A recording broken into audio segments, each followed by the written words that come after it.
నేటి పునీతులు పునీత లోయోలా ఇగ్నిషియసు గారు.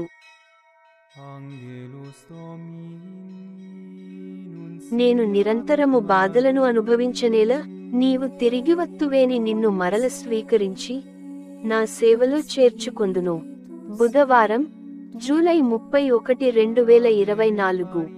మొదటి పఠనం యిర్మీయా గ్రంథము 15వ అధ్యాయం 10 మరియు 16 నుండి 21 వచనాలు. నేను ఎంతటి దౌర్భాగ్యుడను! తల్లి, నీవు నన్నేల కంటివి. నేను ప్రతివానితోనూ వివాదమునకు దిగి తగువులాడవలసి వచ్చెను.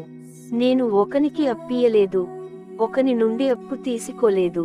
అయినను ప్రతివాడును నన్ను శపించువాడే. నీవు నీ పలుకులను నాకు వినిపింపగా నేను వానిని భుజించితిని. దేవుడవును, సర్వశక్తిమంతుడవుడైన ప్రభూ, నేను నీ వాడను కనుక నీ వాక్కులు నాకు ఆనందము కలిగించెను, నా హృదయమునకు ప్రమోదము చేకూర్చెను. నేను ఆనందమున ఓలలాడు వారితో కలియలేదు, వారి సంతోషమున పాల్గొనలేదు. నీ ఆజ్ఞలకు బద్ధుడనై ఒంటరిగా ఉంటిని. నీవు నా ఎదను కోపముతో నింపితివి. నేను నిరంతరము బాధలను అనుభవింపనేలా, నా గాయము చికిత్సకు లొంగదేలా, మానదేలా. నీవు నాకు వేసవిలో వట్టిపోవుటచే నమ్మదగనిదిగా నుండు నదివంటివాడవయ్యేదవా? నా మాటలకు ప్రభువు ఇట్లనెను, నీవు తిరిగి వత్తువేని నేను నిన్ను మరల స్వీకరించి నా సేవలో చేర్చుకొందును.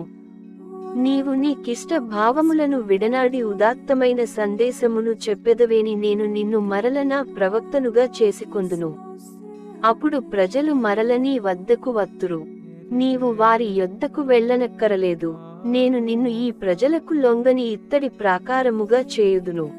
వారు నీతో పోరాడుదురుగాని నిన్ను గెలువజాలరు. నేను నీకు తోడుగా నుండి నిన్ను రక్షింతును. దుష్టుల నుండి నిన్ను కాపాడుదును, దౌర్జన్యపరుల నుండి నిన్ను సంరక్షింతును. ఇది ప్రభుడవైన నా వాక్కు, ఇది ప్రభువు వాక్కు.